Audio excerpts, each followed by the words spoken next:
بسم اللہ الرحمن الرحیم۔ تربیت اولاد کے 330 رہنما اصول۔ نمبر 41، بچے کو صفائی ستھرائی کا عادی بنائیں۔ اس کا مطلب یہ ہے بچے کو اس معاملے میں فکر مند کرے کہ بیٹا لباس تیرا صاف ہونا چاہیے، دانت صاف ہونے چاہیے، ناخن کٹے ہوئے ہونے چاہیے۔ بعض بچوں کے والدین صفائی کی طرف توجہ نہیں دیتے۔ بچوں کے منہ سے بڑی بدبو آ رہی ہوتی ہے اور دانتوں پر میل کچل کی تہ جم جاتی ہے۔ دانت اتنے پیلے ہو جاتے ہیں کہ کوئی انہیں دیکھ نہیں پاتا۔ وہ بات کرتے ہیں تو منہ سے بدبو آتی ہے۔ بعض بچوں کے سر کے بال بڑے ہوتے ہیں، سر کے بال پراگندہ ہوتے ہیں۔ بعض بچوں کے ناخن بہت بڑے ہوتے ہیں۔ کوشش ہو ہر ہفتے کے بعد یا ہر 2 ہفتے کے بعد جمعہ کے دن ناخن تراشیں۔ جب والدین اولاد کی صفائی ستھرائی پر خود اہتمام کروائیں گے تو اولاد خود بھی اس بارے میں فکر مند ہوں گی۔ آپ صلی اللہ علیہ وسلم نے فرمایا، الطہور شطر الایمان، طہارت ایمان کا نصف ہے۔ اصول نمبر 42، زیادہ سفید لباس پہنائیں۔ کوشش کرے بچوں کو سفید لباس پہنائیں۔ حدیث میں رسول اللہ صلی اللہ علیہ وسلم نے ارشاد فرمایا، تم سفید کپڑے پہنا کرو، وہ تمہارے لیے بہترین کپڑے ہیں۔ سفید لباس بہترین لباس ہے، اس سے سنت پر عمل بھی ہوگا اور بچے کے باطن پر اس ظاہر کا اثر ہوگا۔ سنت کی اپنی روحانیت اور برکات بچے کی زندگی میں ظاہر ہوں گی۔ اگر آپ سفید نہیں پہنا سکتے تو کم از کم صاف ستھرا لباس پہنائیں۔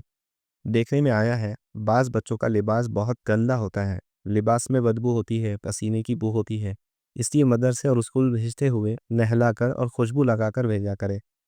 اصول نمبر 43، مسواک اور ٹوتھ پیسٹ کا استعمال کروائیں۔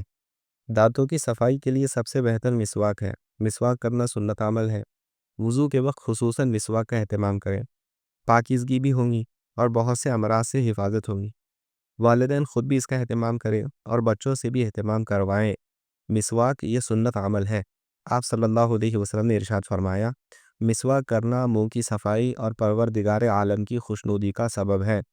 بعض صحابہ کی یہ حالت تھی کہ وہ مسواک قلم کی طرح اپنے کان پر لگائے رکھتے تھے تاکہ جب ضرورت پڑے فوراً کر لیں۔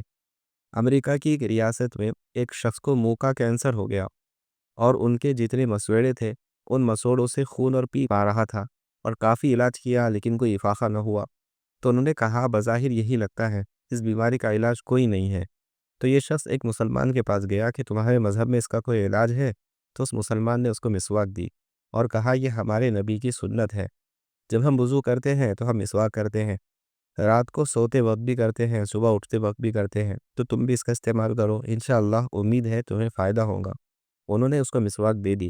وہ غیر مسلم تھا، چونکہ کسی دوا سے اس کو افاقہ نہ ہوا، اس نے کہا چلو اس پر عمل کرتا ہوں، ہو سکتا ہے ٹھیک ہو جاؤں۔ مسواک کرنا شروع کی، 1 ہفتہ مسواک کی، اس کے بعد جا کر اپنے جتنے ایکس رے تھے وہ دوبارہ کروائے اور ڈاکٹر کے پاس معائنے کے لیے گیا تو اس نے دیکھا آدھے سے زیادہ بیماری ختم ہو گئی۔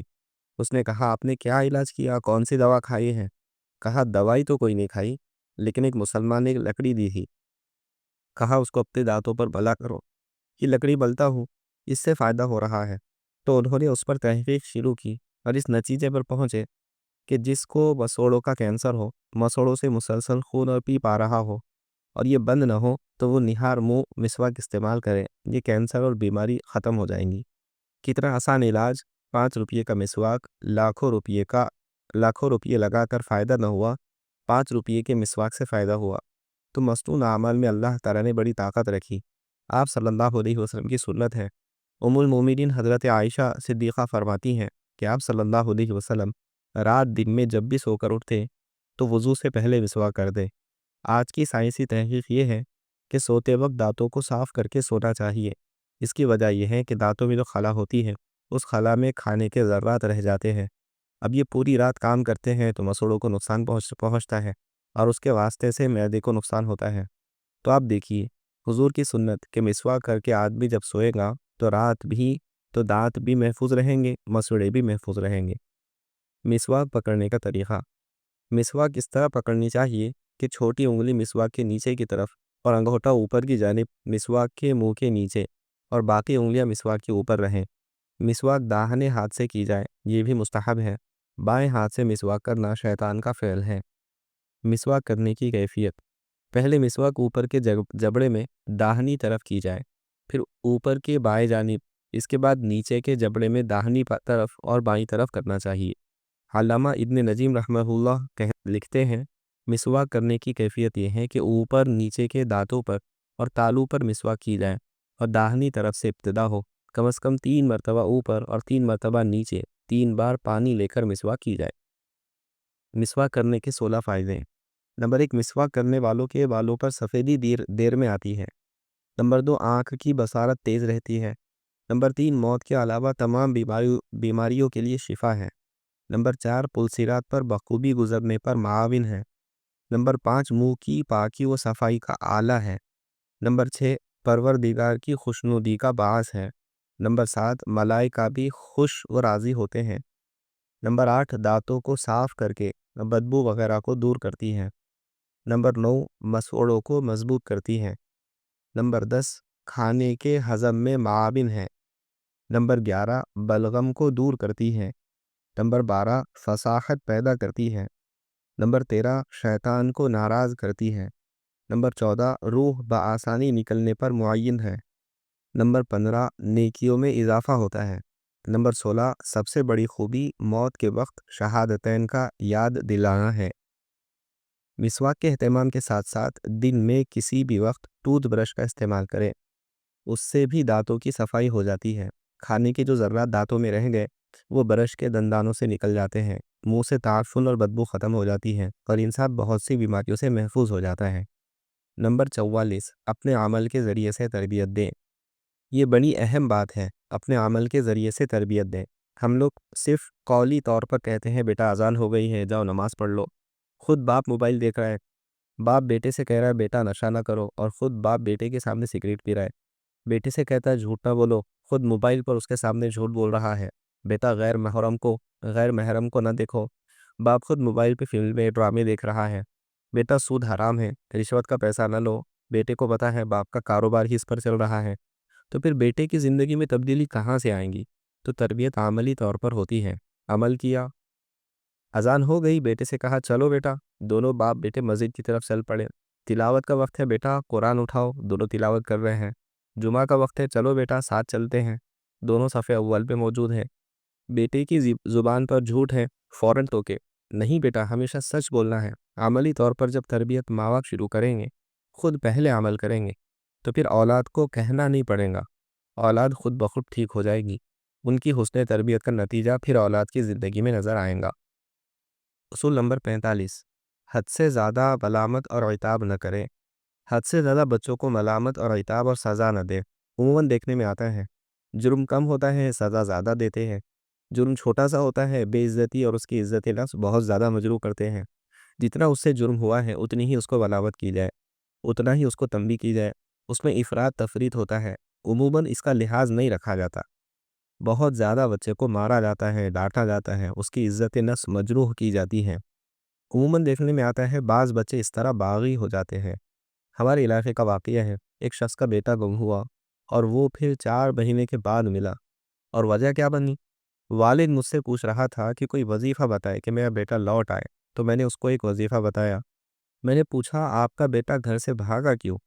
اس نے وجہ بتائی کہ بیٹا 2 دن اسکول نہیں گیا، مدرسہ نہیں گیا، تو میری گھر والی نے بچے کے ماموں سے یعنی اپنے بھائی سے کہا کہ تم اس کو ذرا سزا دو، مارو، تاکہ آئندہ اسکول اور مدرسے سے چھٹی نہ کرے۔ وہ بچہ کھیل رہا تھا تو یہ ماموں گیا ہے اور ان بچوں کے درمیان اپنے اس بھانجے کی شلوار نیچے اتار دی، اس کو سب کے سامنے برہنہ کر دیا اور بچوں کے سامنے اس کو مارا پیٹا، ذلیل کیا، گالیاں دی۔ اب یہ تو بڑا فخر کر رہا تھا، گھر آ کے مہر کو بتایا آج میں نے اس کو یوں کیا اور یوں کیا اور میں نے بچوں کو اس طرح مارا، اب کبھی چھٹی نہیں کرے گا۔ نتیجہ یہ نکلا کہ وہ بچہ وہاں سے بھاگا، پھر 4 مہینے تک تو بچے کا پتہ ہی نہیں تھا۔ پھر ماں باپ اس کے پیچھے گویا پاگل ہو گیا، کبھی ایک جگہ کبھی دوسری جگہ تلاش کرتے کرتے بہت عرصے کے بعد جا کر بچہ کوئٹہ سے ملا۔ تو وجہ کیا بنی؟ بچے کی عزت نفس کو مجروح کرنا، سب کے سامنے بچے کو برہنہ کرنا اور اس کو بے عزت کرنا۔ ہم لوگ ملامت زیادہ کرتے ہیں، عتاب زیادہ کرتے ہیں، حوصلہ افزائی کم کرتے ہیں، تعریف کم کرتے ہیں، اس سے بچے کے مزاج میں چڑچڑاپن آتا ہے۔ بچہ ہو یا بڑا ہو، ہر ایک اپنی عزت چاہتا ہے۔ آج کا بچہ بھی چاہتا ہے میری عزت ہو، مجھے پیار سے پکارا جائے، میری بات توجہ سے سنی جائے۔ تو محبت کی زبان انسان جلدی سمجھتا ہے، محبت سے جب بھی کوئی بات کی جائے تو وہ فوراً اثر انداز ہوتی ہے۔ نمبر 46، بیوی بچوں پر خرچ کرے۔ عموماً دیکھنے میں آتا ہے بعض لوگ دوستوں پر بہت خرچ کرتے ہیں اور مختلف پارٹیوں میں خوب لگائیں گے، مہنگے سے مہنگا موبائل ہوگا، کپڑے ہوں گے، گاڑیاں ہوں گی، اپنی ذات پر خوب خرچ ہوگا، اپنے دوست احباب پر خوب خرچ ہوگا، البتہ اپنے گھر والوں پر خرچ نہیں کریں گے، اس معاملے میں بڑے بخیل ہوں گے۔ حالانکہ حدیث میں حکم ہے کہ جو انسان اپنی بیوی بچوں پر خرچ کرے وہ بھی صدقہ ہے اور اللہ اس کو صدقے کے برابر اس پر ثواب عطا فرماتا ہے۔ حضرت ابو ہریرہ رضی اللہ عنہ سے روایت ہے کہ رسول صلی اللہ علیہ وسلم نے ارشاد فرمایا،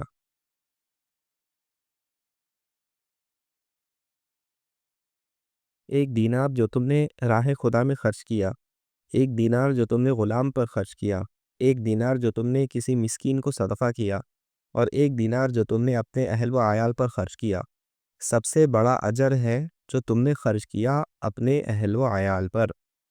اہل و عیال پر خرچ کے ساتھ ساتھ ضرورت مندوں پر بھی خرچ کرتے رہیں، اس سے مال کم نہیں ہوتا اور بڑھتا ہے۔ حدیث میں آپ صلی اللہ علیہ وسلم نے ارشاد فرمایا، صدقے سے مال کم نہیں ہوتا۔ اصول نمبر 47، پیار اور محبت سے سمجھائیں۔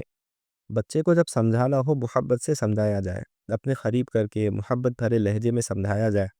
عموماً دیکھا گیا ہے کہ جب تنہائی میں آدمی جائے اور محبت سے سمجھائے، بچہ بات کو لے لیتا ہے اور اس پر وہ عمل کرتا ہے۔ ہم لوگ تعریف کرتے ہیں تنہائی میں اور تحقیر و تذلیل کرتے ہیں مجلس میں۔ بچے کو ذلیل کرنا ہو سب کے سامنے کریں گے، تعریف کرنی ہو اکیلے میں کریں گے۔ اگر اس کا الٹ کرے تو بچہ بات کو لے اور سمجھے گا۔ تعریف سب کے سامنے کریں اور بچے کے خامی اس کو تنہائی میں بتائیں۔ اصول نمبر 48، ذہنی سطح کے مطابق گفتگو کریں۔ بچے کے جو ذہنی سطح ہے اس کے مطابق بات ہونی چاہیے۔ بچے کی عمر 4 سال ہے، 5 سال ہے، اس کے مطابق گفتگو ہو۔ جب 7 سال کا ہوگا تو گفتگو اس کے مطابق ہو۔ 10 سال ہے تو اس کے مطابق ہو۔ تو جتنی عمر ہے اس کا لحاظ کر کے بات کی جائے، جو اس کو سمجھ میں آئے تو بچہ اس بات کو لے لیتا ہے۔ بسا اوقات اس کے سامنے بڑی اور دقیق باتیں رکھی جاتی ہیں جو اس کی فہم اور سمجھ سے بالا تر ہوتی ہیں، اس وجہ سے بچہ ان باتوں کو سمجھ نہیں پاتا اور ہم اس کو نافرمان کہہ دیتے ہیں۔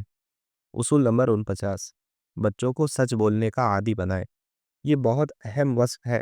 جو بچہ سچ بولنے کا عادی بن جائے وہ تقریباً اکثر گناہوں سے بچ جاتا ہے۔ ہر گناہ کے پیچھے اس آپ کو جو چیز نظر آئے گی وہ جھوٹ ہے، اور جو بچہ سچ بولنے کا عادی ہوگا وہ تقریباً سب گناہوں سے بچ جائے گا۔ نماز اور سچائی یہ انسان کو سب گناہوں سے روک دیتی ہے، اور سچ تب ہوگا جب والدین کی زندگی میں سچ ہوگا۔ جب وہ خود سچ بولیں گے تو پھر بچے پر سچائی کا اثر ہوگا۔ شیخ عبد القادر جیلانی کی والدہ کا اپنے لخت جگر کی حسن تربیت۔ شیخ عبد القادر جیلانی رحمہ اللہ ابھی کم سن تھے کہ سایہ بدری سے محروم ہو گئے۔ والدہ ماجدہ نے بڑے صبر اور حوصلے سے کام لیا اور اپنے 4-5 سالہ فرزند کی تعلیم و تربیت اور نگرانی پر خاص توجہ دی۔ اسی توجہ کا نتیجہ تھا کہ سیدنا شیخ عبد القادر رحمہ اللہ ایک مثالی جوان صالح بنے۔ ابتدائی تعلیم انہوں نے مقامی مکتب میں حاصل کی۔ 18 سال کی عمر میں مزید تعلیم کے لیے بغداد جانے کا ارادہ کیا۔ اس مقصد کے لیے والدہ ماجدہ سے اجازت طلب کی۔ انہوں نے باچشم پرنم نم آنکھوں کے ساتھ اپنے لخت جگر کے سر پر ہاتھ پھیرا اور فرمایا، میرا نور بصیر، تیری جدائی تو ایک لمحے کے لیے بھی مجھ سے برداشت نہیں ہو سکتی، لیکن جس مبارک مقصد کے لیے تم بغداد جانا چاہتے ہو میں اس کے راستے میں حائل نہ ہوں گی۔ حصول علم ایک مقدس فریضہ ہے۔ میری دعا ہے تم تمام علوم میں درجہ کمال حاصل کرو۔ میں تو شاید اب جیتے جی تمہاری صورت نہ دیکھ سکوں گی، مگر میری دعائیں ہر حال میں تمہارے ساتھ رہیں گی۔ پھر فرمایا، تمہارے والد مرحوم کے ترکے میں سے 80 دینار میرے پاس ہے، 40 دینار تمہارے بھائی کے لیے رکھتی ہوں اور 40 زاد راہ کے لیے تمہارے سپرد کرتی ہوں۔ پھر سیدہ فاطمہ نے یہ 40 دینار سید عبد القادر کی بغل کے نیچے ان کی گدڑی میں سی دیے۔ جب وہ گھر سے رخصت ہونے لگے تو ان سے فرمایا، میرے پیارے بچے، میری آخری نصیحت سن لو، اسے کبھی نہ بھولنا۔ وہ یہ ہے کہ ہمیشہ سچ بولنا، خواہ کچھ بھی ہو جائے، جھوٹ کے نزدیک بھی نہ بھٹکنا۔ سعادت مند فرزند نے بادیدہ گریہ عرض کیا، اماں جان، میں سچے دل سے وعدہ کرتا ہوں ہمیشہ آپ کی نصیحت پر عمل کروں گا۔ سیدہ فاطمہ نے اپنے نور العین کو گلے لگایا، پھر ایک آہ سرد کھینچ کر فرمایا، جاؤ، تمہیں اللہ کے سپرد کیا، وہی تمہارا حافظ و ناصر ہے۔ والدہ ماجدہ سے رخصت ہو کر شیخ عبد القادر بغداد جانے والے قافلے کے ساتھ ہو گئے۔ اس زمانے میں طویل بیابانی راستوں میں تنہا سفر کرنا ممکن نہ تھا۔ لوگ قافلے بنا کر سفر کرتے تھے اور اپنی حفاظت کا مقدور بھر اہتمام بھی کرتے تھے۔ لیکن رہزنوں کا خطرہ ہر وقت دامنگیر رہتا تھا۔ شیخ عبد القادر کا قافلہ جب ہمدان سے آگے ترتنگ کے سنسان کوہستانی علاقے میں پہنچا تو 60 قزاقوں کے ایک جتھے نے قافلے پر حملہ کر دیا اور اہل قافلے کا سب مال و اسباب لوٹ لیا۔ شیخ عبد القادر ایک طرف کھڑے تھے کہ ایک ڈاکو نے ان سے پوچھا، اے لڑکے، تمہارے پاس بھی کچھ ہے؟ انہوں نے بلا خوف و ہراس اس اطمینان سے جواب دیا، ہاں، میرے پاس 40 دینار ہے۔ ان کی ظاہری حالت کو دیکھ کر ڈاکو کو ان کی بات پر یقین نہ آیا اور نہ ان پر ایک نگاہ استہزاء ڈالتا ہوا چلا گیا۔ پھر ایک دوسرے ڈاکو نے ان سے یہی سوال کیا، انہوں نے اس کو بھی وہی جواب دیا۔ یہ ڈاکو بھی ان کی بات کو ہنسی میں اڑا کر چلا گیا۔ شدہ یہ بات ڈاکوؤں کے سردار احمد بدوی تک پہنچی۔ اس نے اپنے ساتھیوں کو حکم دیا، اس لڑکے کو پکڑ کر میرے پاس لاؤ۔ ڈاکوؤں نے سید صاحب کو پکڑ کر احمد بدوی کے سامنے پیش کیا تو اس نے ان سے پوچھا، لڑکے، سچ سچ بتا، تیرے پاس کیا ہے؟ انہوں نے بے دھڑک جواب دیا، میں پہلے بھی تیرے 2 ساتھیوں کو بتا چکا ہوں کہ میرے پاس 40 دینار ہے۔ سردار نے کہا، کہاں ہے؟ نکال کر دکھاؤ۔ حضرت نے فرمایا، میری بغل کے نیچے گدڑی میں سلے ہوئے ہیں۔ سردار نے گدڑی کو ادھیڑ کر دیکھا، اس میں واقعی 40 دینار نکل آئے۔ سردار اور اس کے ساتھی یہ دیکھ کر حیران رہ گئے۔ سردار نے تعجب کے عالم میں کہا، لڑکے، تمہیں معلوم ہے کہ ہم ڈاکو ہیں، لیکن پھر بھی تم نے دیناروں کا بھید ہم پر ظاہر کر دیا، اس کی کیا وجہ ہے؟ حضرت نے فرمایا، میری پاک باز والدہ نے گھر سے رخصت ہوتے وقت مجھے نصیحت کی تھی کہ ہمیشہ سچ بولنا۔ بھلا ان 40 دیناروں کی خاطر میں والدہ کی نصیحت کیسے فراموش کر دیتا؟ یہ سن کر سردار پر رقت طاری ہو گئی اور وہ روتے ہوئے بولا، اے بچے، تم نے اپنی ماں سے کیے ہوئے عہد کا اتنا پاس رکھا۔ خیف ہے مجھ پر کہ اتنے سالوں میں نے اپنے خالق کا عہد توڑتا رہا ہوں۔ اے بچے، آج سے میں اس کام سے توبہ کرتا ہوں۔ دوسرے ڈاکوؤں نے بھی سردار کا ساتھ دیا، لوٹا ہوا تمام مال قافلے والے کو واپس کر دیا اور اس کے بعد نیکی اور پرہیزگاری کی زندگی اختیار کر لی۔ دین کے ہر کام میں بڑی ہدایت ہے۔ جب بھی دین کا کام انسان اخلاص سے کرتا ہے، وہ اپنی ذات کے لیے بھی ہدایت کا ذریعہ بنتا ہے اور دوسروں کے لیے بھی۔ دیکھیں، ایک سچائی کے ذریعے سارے ڈاکو توبہ طائب ہو گئے۔ سچائی کے سبب وکالت سے جج کے عہدے پر آ گیا۔ ایک وکیل صاحب اپنے شہر کا سب سے نامی گرامی وکیل تھے۔ اتنا کام تھا کہ اس کے پاس مقدمات ختم ہی نہیں ہوتے تھے۔ اللہ کی شان کہ جب اس کی پریکٹس عروج پر تھی تو وہ کسی اللہ والے کے ہاتھ لگ گیا اور اس نے بیعت کر لی۔ پھر ایک دن شیخ سے کہنے لگا کہ میرا تو پیشہ ہی وکیل کا ہے اور آپ کہتے ہیں کہ سچ بولنا چاہیے، تو میں کیا کروں؟ شیخ نے کہا کہ بھئی، سبق تو یہی پڑھا رہا ہوں کہ سچ بول کر ہار جانا جھوٹ بول کر جیت جانے سے بہتر ہے، اس لیے جھوٹ سے بچو، اپنی آخرت خراب مت کرو۔ اس کو بات سمجھ میں آ گئی۔ اس نے بیوی کو جا کر کہا کہ بھئی، میں نے آج کے بعد جھوٹ نہیں بولنا، میں نے دل میں عہد کر لیا ہے۔ ان کی زمینیں بھی تھی اور وہ بہت معزز فیملی کے لوگ تھے۔ بیوی نے کہا، میں آپ کے ساتھ ہوں۔ چنانچہ وہ مضبوط ہو گئے۔ اب وہ چیمبر میں آئے تو انہوں نے اپنے ساتھ والے وکیلوں کو کہہ دیا، میں نے جھوٹا مقدمہ کوئی لینا نہیں ہے۔ اب جو بندہ بھی مقدمہ لے کر آتا وہ اس کو کہتے میں نے جھوٹا مقدمہ نہیں لینا، اور جب یہ شرط لگائی تو اس کو کون مقدمہ دے، لوگ پیچھے ہٹ گئے۔ اس شخص پر 2 سال آزمائش کے آئے۔ پہلا سال بہت دکھ والا تھا، دوسرا اس سے بھی زیادہ دکھ والا تھا۔ شہر میں لوگ ملتے تو باتیں کرتے، رشتہ دار باتیں کرتے، لوگ بیوقوف سمجھتے، لوگ سمجھتے اس کو تو عقل ہی نہیں ہے۔ تنگی آ گئی تھی، تانے الگ تھے، مگر وہ اللہ کا بندہ سچ پر جمع رہا۔ 2 سال کے بعد پھر اللہ تعالیٰ نے حالات کو بدلنا شروع کیا۔ وہ ایسے کہ جو لوگ سچے مقدمے والے تھے وہ اس کے پاس آتے اور کہتے کہ ہم بالکل سچ پر ہیں، یہ ہمارا حق ہے، آپ ہمارا مقدمہ لڑیں۔ یہ تحقیق کرتا مقدمہ لڑتا۔ کچھ عرصے کے بعد اس علاقے کے ججوں نے محسوس کیا کہ یہ بندہ ویسا ہی ہے جیسا کہ لوگ کہتے ہیں کہ جھوٹ والا مقدمہ لیتا ہی نہیں ہے، یہ لیتا ہی ٹھیک مقدمہ ہے۔ چنانچہ انہوں نے دیکھا کہ اس کا ایک مقدمہ ٹھیک نکلا، دوسرا بھی ٹھیک تھا۔ یہ جب 15-20 مقدمے انہوں نے چیک کر لیے تو ان کو اعتماد ہو گیا۔ نتیجہ یہ نکلا کہ جو مقدمہ یہ لے کر آتا، جج اس کے حق میں فیصلہ دے دیتے۔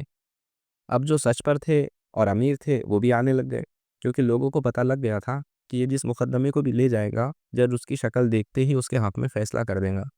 اللہ کی شان، تیسرے سال میں اتنا کام اس کے پاس آیا جو پہلے 2 سالوں میں نہیں آیا تھا۔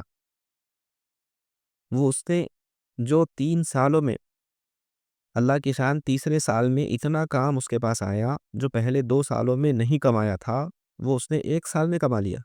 ابھی 1 سال ہی گزرا تھا کہ اللہ کی شان حکومت نے ایسی پالیسی بنائی کہ جو پرانے وکیل ہیں ان میں سے بعض کو ترقی دی جائے اور جج بنایا جائے۔ چنانچہ جب حکومت کی پالیسی نکلی تو انہوں نے کہا کہ ہمیں ایسے وکیل بتائیں جو اپنی فیلڈ میں ماہر ہوں، اچھے ہوں۔ انتخاب میں سب سے پہلے نمبر پر اس کا نام آ گیا اور اللہ تعالیٰ نے اس کو وکیل سے جج بنا دیا۔ جھوٹ بولتا تھا تو زمین پر کھڑے ہو کر مائی لاڈ کہتا تھا، سچ بولنے لگا تو اللہ تعالیٰ نے اس کو جج بنا کر اوپر بٹھا دیا کہ میرے بندے، رزق تو میں تمہیں دیتا ہوں، تمہاری جھوٹ پر نظر رہیں گی تو میں تمہیں زمین پر رکھوں گا، تم سچ کو اپناؤ گے میں تمہیں تخت پر بٹھاؤں گا۔ سچائی پر مبنی فیصلے کے سبب ایک یہودی کا مسلمان ہونا۔ ایک دفعہ حضرت علی رضی اللہ عنہ کی زیرہ چوری ہو گئی تھی۔ آپ نے اس کو ایک یہودی کے پاس دیکھا۔ اس وقت آپ خلیفہ تھے۔ کہا کہ یہ زیرہ میری ہے۔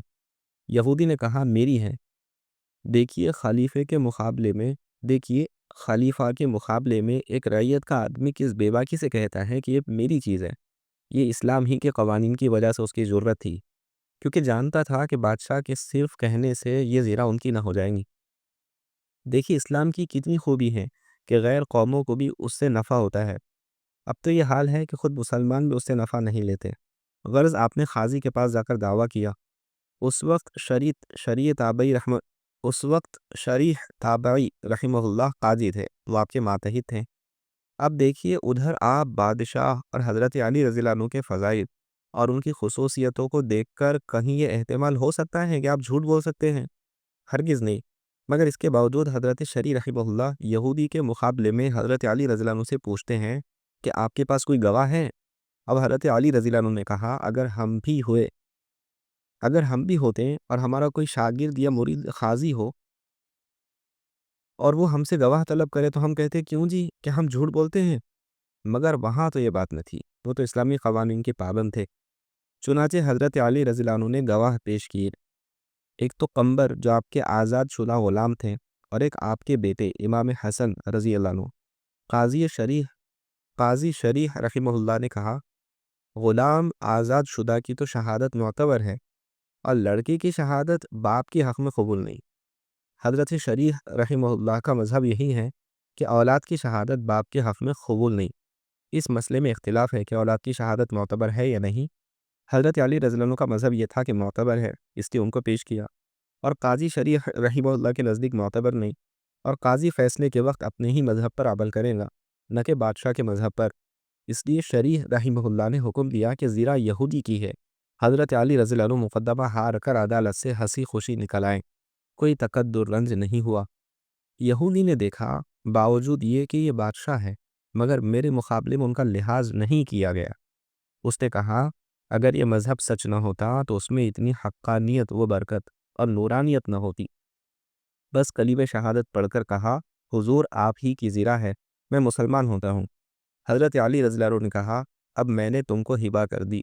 وہ حضرت علی رضی اللہ عنہ سے بیعت ہو گیا اور جنگ صفین میں شہید ہوا۔ دیکھا آپ نے، ایک زیرہ کے ادنا معاملے نے اس کو مسلمان کر دیا۔ سچائی کے سبب وہ مسلمان بھی ہو گیا اور شہادت کے منصب پر فائز ہو گیا۔ اصول نمبر 50، بچوں کے دوستوں پر نگاہ رکھیں۔ بچے کا اٹھنا بیٹھنا کس کے ساتھ ہے اس پر نظر ہونی چاہیے۔ عموماً انسان اپنے دوست کی زندگی کو دیکھ کر زندگی گزارتا ہے۔ جس کے ساتھ زیادہ وقت گزارتا ہے وہی چیزیں بچے کی زندگی میں آتی ہیں۔ جس بچے کے ساتھ زیادہ اٹھنا بیٹھنا ہوگا تو اس بچے کی جو عادات ہے وہی اس کی زندگی میں آئیں گی۔ اس لیے دوستوں پر نگاہ رکھی جائے کہ بچے کا اٹھنا بیٹھنا کن کے ساتھ ہے۔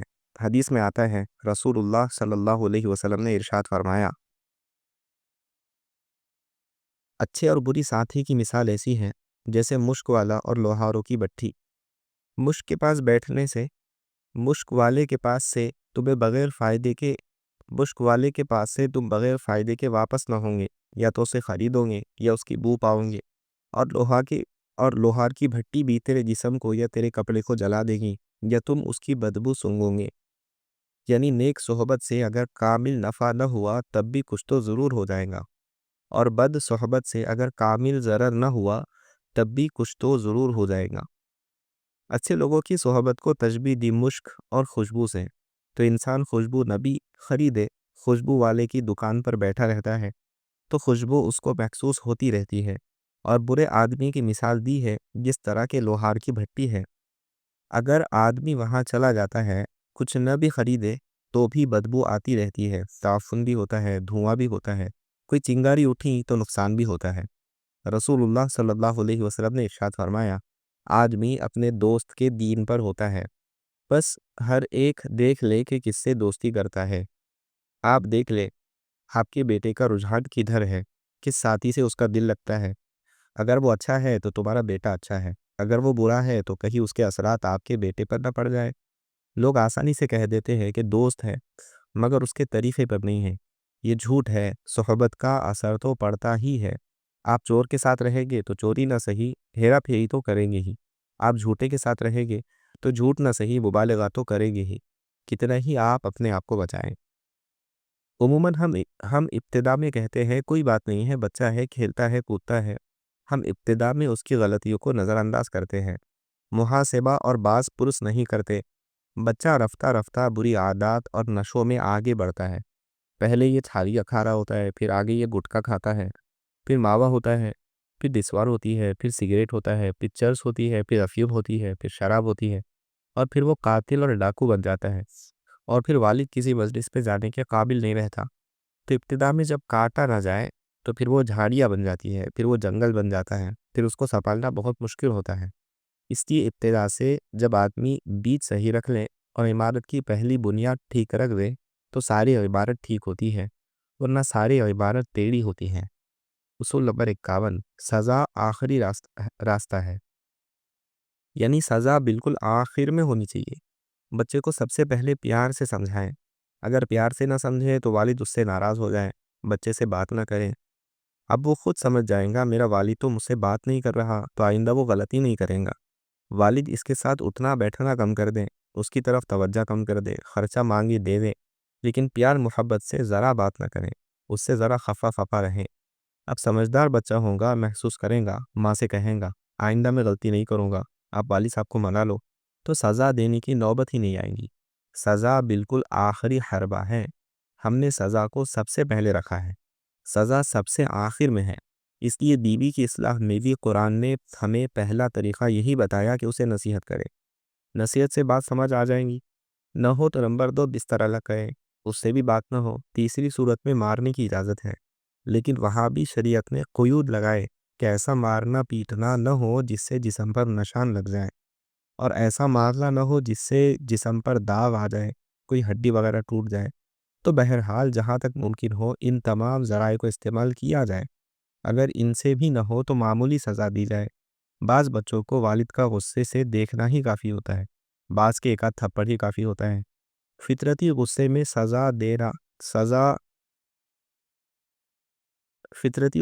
سزا نہ دے تاکہ حدود سے تجاوز نہ ہو، عارضی غصے میں سزا دے تاکہ اعتدال پر قائم رہے۔ اصول نمبر 52، معمولی غلطیوں پر درگزر کرے۔ اس کا مطلب یہ ہے کہ اگر اولاد سے کوئی بڑی خطا سرزد ہو تو اسے سزا دی جائے اور تنبیہ کی جائے، لیکن اگر معمولی سی اور چھوٹی چھوٹی لغزشیں ہو اور ہر لغزش پر انسان سزا دینا شروع کر دے تو اس سے اولاد کے مزاج میں سختی آ جاتی ہے۔ ہر وقت بچوں کو ٹوکنے سے بچوں میں ضد پیدا ہو جاتی ہے، پھر وہ سزا کے عادی بن جاتے ہیں، اور پھر وہ سزا کو سزا ہی نہیں تصور کرتے، اور بسا اوقات یہ سزا پھر ان کے لیے آگے جا کر مستقبل میں مستقل مجرم کی حیثیت سے انہیں منوا لیتی ہے۔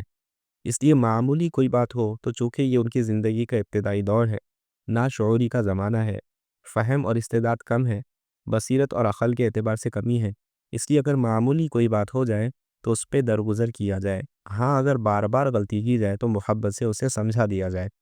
انسان پیار کی زبان جلدی سمجھتا ہے، اور محبت سے اگر کوئی بات سمجھائی جائے تو بچہ اس بات کو کاپی کرتا ہے اور اپنی زندگی میں لے کر بھی آتا ہے۔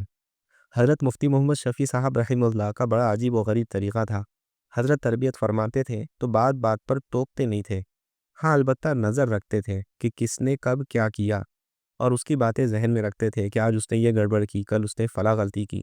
جب مہینہ بھر گزر گیا پھر علیحدہ اس کو بلایا، ڈانٹ ڈپٹ کے بغیر اس کو فرماتے کہ فلاں دن تم سے یہ غلطی ہوئی تھی، فلاں دن تم نے یہ کیا تھا، اس کو دور کرنا چاہیے، اس میں یہ خرابی ہے، چھوڑنے کا یہ فائدہ اور کرنے میں یہ نقصان ہے، یہ باتیں چھوڑنے کی ہے، کرنے کی نہیں۔ چھوٹے بچے کی عزت بھی رکھی، احترام بھی کیا، نرمی بھی برتی، سب کے سامنے اس کو رسوا بھی نہیں کیا اور ڈانٹ ڈپٹ بھی نہیں کی۔ بھلا بتائیے وہ بچہ قربان نہیں ہوگا تو کیا ہوگا؟ آج والدین بچوں کو مجرموں کی طرح پکڑ کر لا رہے ہیں، گھسیٹتے ہوئے، گالیاں دیتے ہوئے، منہ پر تھپڑ مارتے ہوئے، تم ایسے ہو ویسے ہو، نماز نہیں پڑھتے ہو، سوئے رہتے ہو، نکل جاؤ میرے گھر سے۔ تو جب تم آج اس کو گھر سے نکلنے کو کہہ رہے ہو تو وہ کل جو جوان ہو جائیں گا تو تمہیں نکلنے کو کہیں گا۔ ایک مشہور واقعہ ہے، انڈیا کے کسی شہر میں ایک سکھ تھا، وہ بوڑھا ہو گیا اور بیٹا جوان ہو گیا۔ بوڑھے کو دمے کا مرض لاحق ہو گیا، اب رات ہوتے ہی دمے کا شدید زور ہو جاتا، کھانسی اور بلغم نکلنا شروع ہو جاتا۔ چنانچہ ساری رات یہ سلسلہ جاری رہتا، وہ بیچارہ خود بھی پوری رات جاگتا اور شور کی وجہ سے دوسرے بھی جاگتے۔ بیٹا سارا دن کام سے تھکا ہارا لوٹتا، بار بار نیند اکھڑتی تو بہت تنگ ہوتا۔ آخر پھر سوچتا کہ کوئی بات نہیں، باپ ہے، لیکن رفتہ رفتہ جب دیکھا کہ روز کا ہی قصہ ہے، نہ تو یہ مرتا ہے نہ جان چھوٹتی ہے، یہ تو ساری رات جگاتا ہی ہے۔ ایک دن اس کو خیال آیا کیوں نہ اس کا کام ختم ہی کر دوں۔ قریب میں ایک دریا بہتا تھا، ایک دن اس نے اپنے بوڑھے باپ کو کندھوں پر اٹھایا اور دریا کی طرف چل دیا۔ اب باپ خاموش، کچھ نہیں بول رہا کہ کہاں لے جا رہے ہو اور کیوں لے جا رہے ہو۔ بیماری کی وجہ سے ویسے ہی سوکھ کر کاٹا ہو گیا تھا، مقابلے کی سکت نہیں تھی، اور دل کا چور جانتا تھا جیسی کرنی ویسی بھرنی۔ چنانچہ جیسے ہی بیٹا دریا میں اترا اور پانی پنڈلیوں تک آیا اور پھینکنے کا ارادہ کیا تو باپ نے کہا، بیٹا ذرا اس جگہ سے ہٹ کر کھلا جگہ پر مجھے پھینک دے، یہاں مت پھینک۔ بیٹے نے کہا، یہاں میں اور وہاں میں کیا فرق ہے؟ یہاں بھی پانی ہے، وہاں بھی پانی ہے۔ باپ نے کہا، بس میری خواہش ہے بیٹے نے کہا، پر مجھے بتاؤ اس میں راز کیا ہے، پھر پھینکوں گا۔ باپ کہنے لگا، اصل بات یہ ہے، میں نے بھی اپنے باپ کو یہیں پھینکا تھا۔ بیٹا سمجھدار تھا، کہنے لگا، اچھا تو یہ بات ہے۔ فوراً دریا سے نکلا اور سیدھا واپس اپنے گھر گیا، جا کر باپ کا کمرہ صاف کیا، بستر کو دھویا، چادر بدلی، اور صبح جب ہوئی اس کو ڈاکٹر کے پاس لے گیا، دوا دلوائی اور بقیہ زندگی خوب اس کی خدمت کی۔ وہ بہتر ہوا نہ ہوا لیکن اس نے اپنا فرض پورا کیا۔ اللہ بچائے، اللہ بچائے۔ جب ہم اپنی اولاد کے ساتھ بدتمیزی سے پیش آ رہے ہیں، ان کو گالیاں دے رہے ہیں، تو پھر ہم کیسے ان سے خدمت کی امید کر رہے ہیں؟ لہٰذا ضروری ہے کہ ہم اپنے بچوں کے ساتھ محبت و شفقت کا اور نرمی کا سلوک کریں۔ سب سے بڑھ کر یہ کہ ہم ان کے ساتھ نیک نمونہ پیش کریں۔ جب ہم نیک ہوں گے، بااخلاق ہوں گے اور شریعت کے پابند ہوں گے تو ہماری اولاد بھی نیک صالح ہوں گی اور ہمارا احترام اور خدمت کرنے والی ہوں گی۔ اصول نمبر 53، بچوں میں خود اعتمادی پیدا کریں۔ بچے کے اندر یہ بس پیدا کرے کہ آپ ہر کام کر سکتے ہیں۔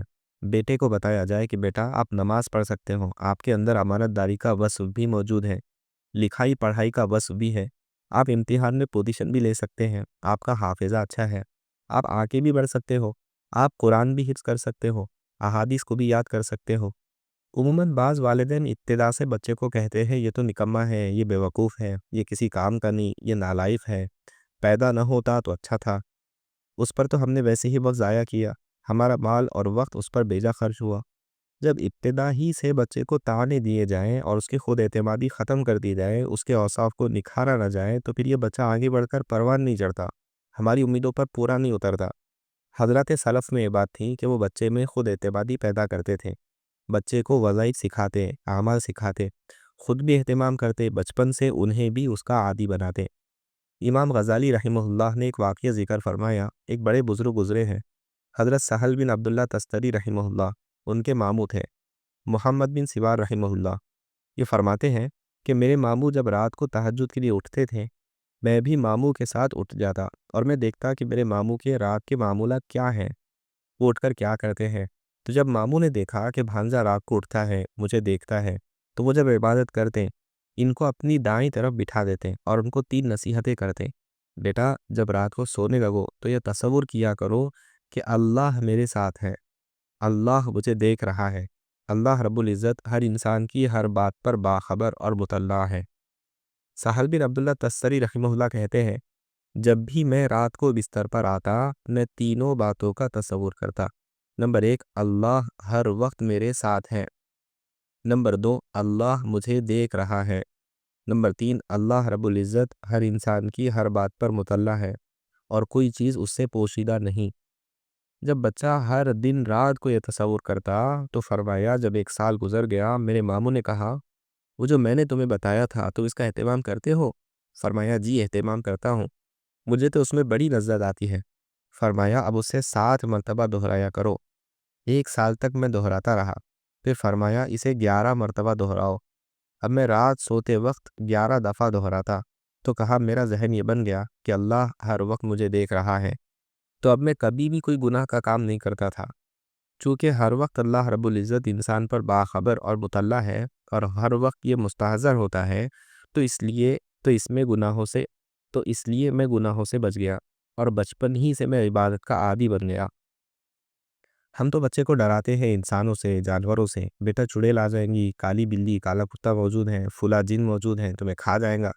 ہم نے بچوں کے دل میں مخلوق کا ڈر ڈالا، بچے کے دل میں انسانوں کا ڈر ڈالا، رب العالمین کا خوف پیدا نہیں کیا۔ جب بچے کے دل میں اللہ کا ڈر ہوتا ہے، بند کمرہ ہوگا، رات کا وقت ہوگا، ماں باپ سوئے ہوں گے، دیکھنے والا کوئی نہیں ہوگا، لحاف کے اندر ہوگا، پھر بھی موبائل میں کوئی غلط چیز نہیں دیکھیں گا، اس لیے کہ میرا اللہ مجھے دیکھ رہا ہے۔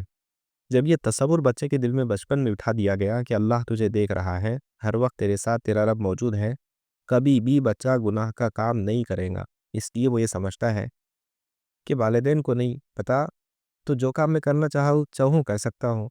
تو بچے کی اچھی صفات میں حوصلہ افزائی کی جائے، خود اعتمادی پیدا کی جائے، اور اللہ کا ڈر اس کے دل میں ڈالا جائے۔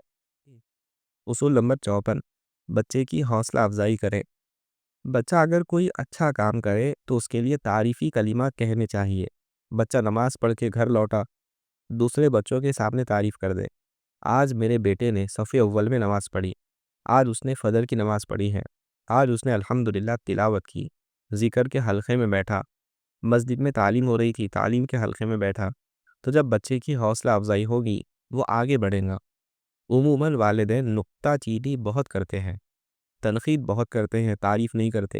ہم تنقید کے معاملے میں سخی ہیں، تعریف کے معاملے میں بخیل ہیں۔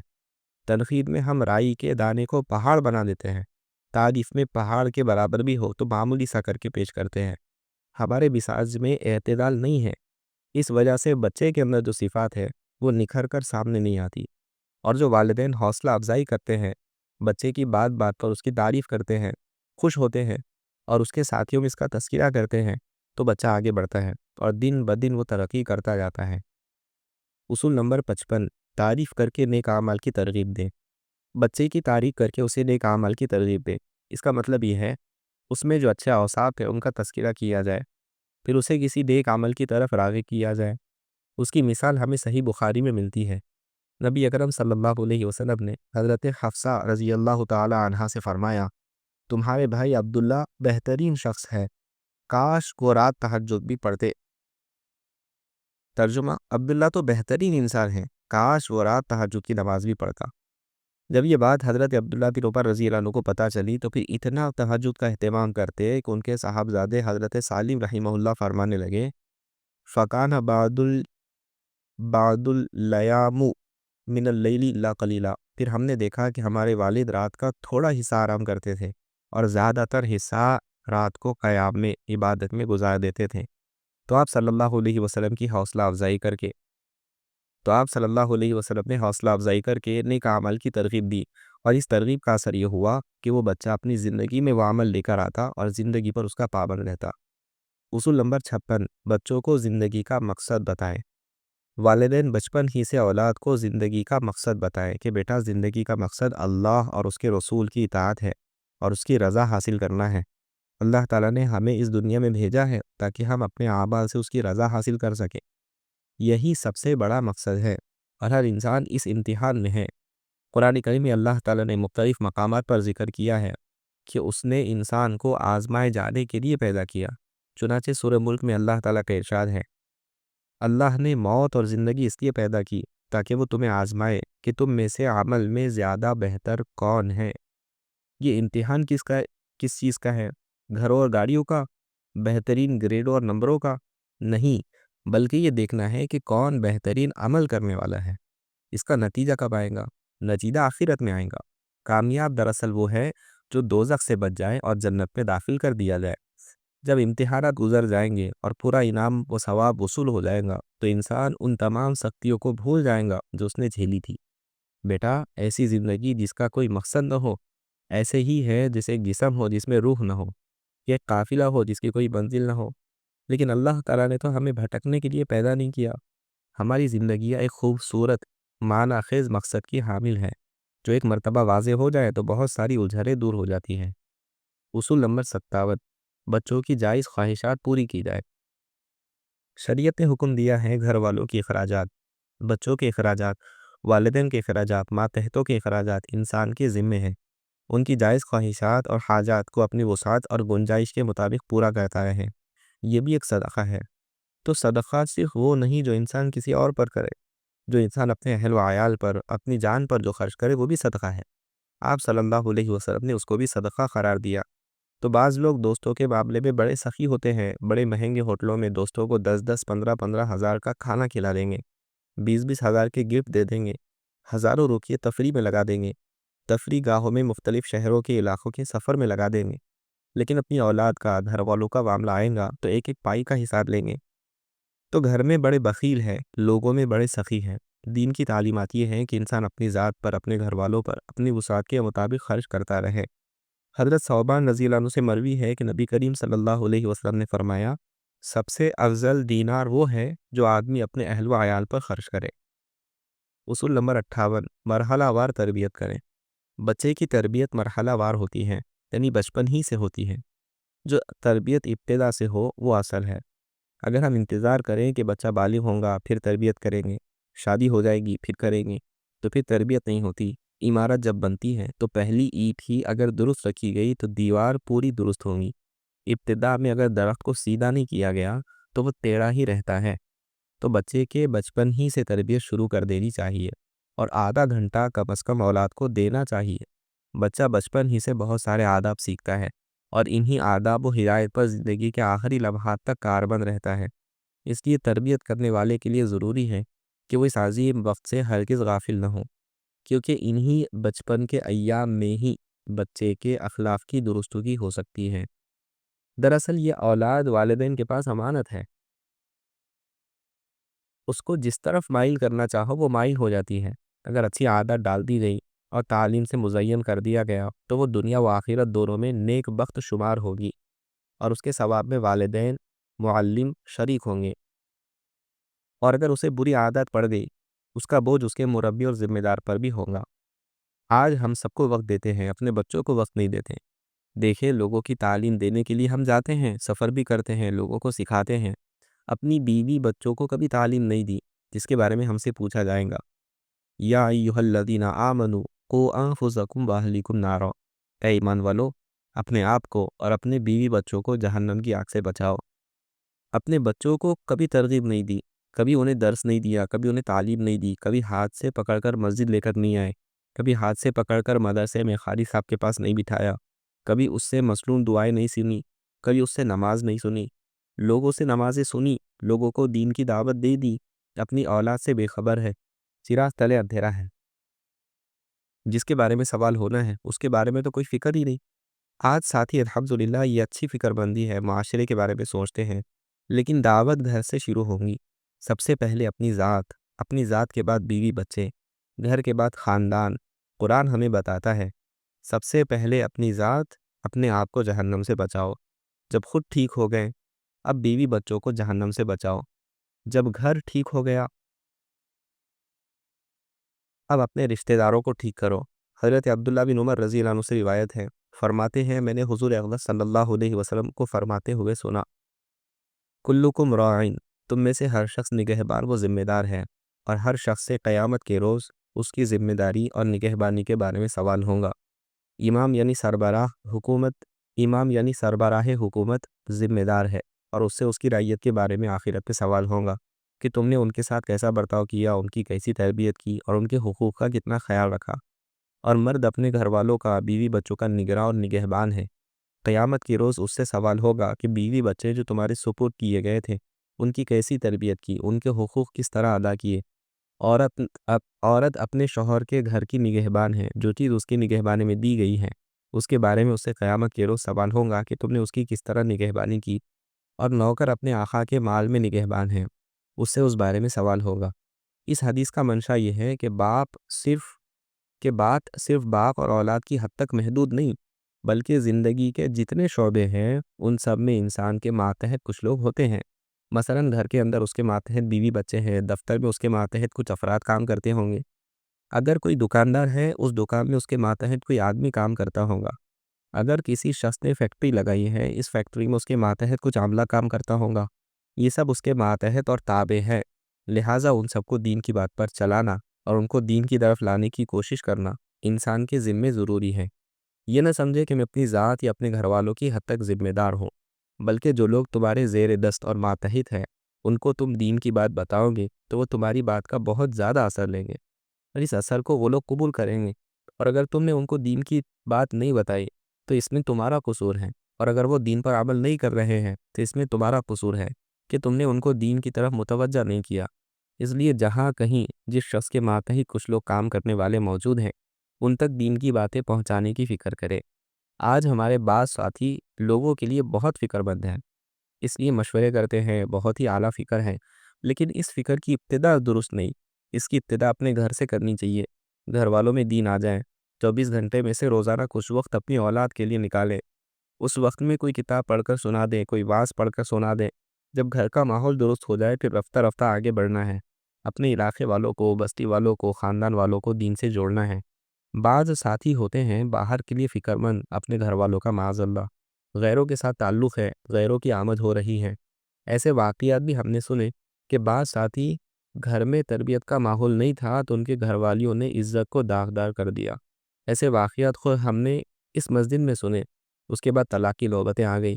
پہلے گھر کی اصلاح کی جائے، اولاد کی اصلاح کی جائے، انسان سے اس کے بارے میں پوچھا جائے، ان کو دین کی طرف لانے کی بھرپور کوشش کی جائے۔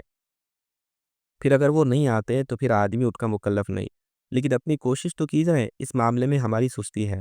اولاد کو کم از کم آدھا گھنٹہ دن پہ ضرور وقت دیں اور ان کے سامنے دین کی بات رکھیں، ان کی بات سنیں، جو وہ سوال کرے پھر ان کو جواب دیں۔ اللہ اور رسول کے احکامات ان کو بتائیں۔ ہم تجارت کے طریقے سکھاتے ہیں، بیع و شراء کے معاملے سکھاتے ہیں۔ بیٹا کہاں سے لینا ہے، کہاں دینا ہے، فلاں کے ساتھ ڈیل کس طرح کرنی ہے، فلاں سے کیسی کرنی ہے، سب چیزیں سکھائی۔ عبادت کبھی نہیں سکھائی، اخلاق کبھی نہیں سکھائے، کردار کبھی نہیں سکھایا۔ اس وجہ سے وہی بچہ جب بڑا ہوتا ہے وہ اژدہا بنتا ہے، ڈستا ہے، وہ بچھو بنتا ہے، کاٹتا ہے، اور جہاں بھی جاتا ہے نقصان پہنچاتا ہے۔ وہ آنکھوں کی ٹھنڈک نہیں بنتا، وہ دل آزاری کا ذریعہ بنتا ہے۔ اس لیے میں نے ایک بات عرض کی کہ بچپن ہی سے تربیت کا آغاز کر دیا جائے اور اولاد کے بارے میں انسان ابتدا سے فکر مند رہے۔